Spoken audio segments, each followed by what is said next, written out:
President of the WVUP Foundation, Becky McGinnis, shared that she has known Bird for many years as a kind, giving person. We'll have more community reactions about Bird and the honor of this award tonight at 6. Visit Greater Parkersburg hosted their annual partners meeting earlier this week and announced its successes from 2025.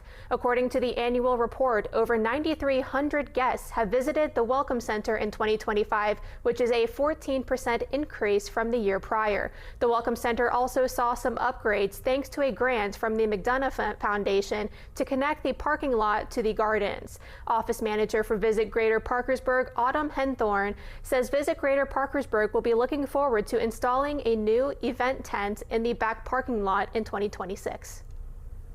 The weather is always a huge factor, and to have a covered area where people can gather is very important. We're really hoping to bring back events like the chili cook-off.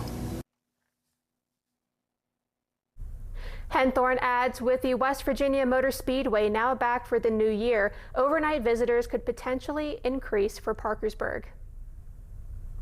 The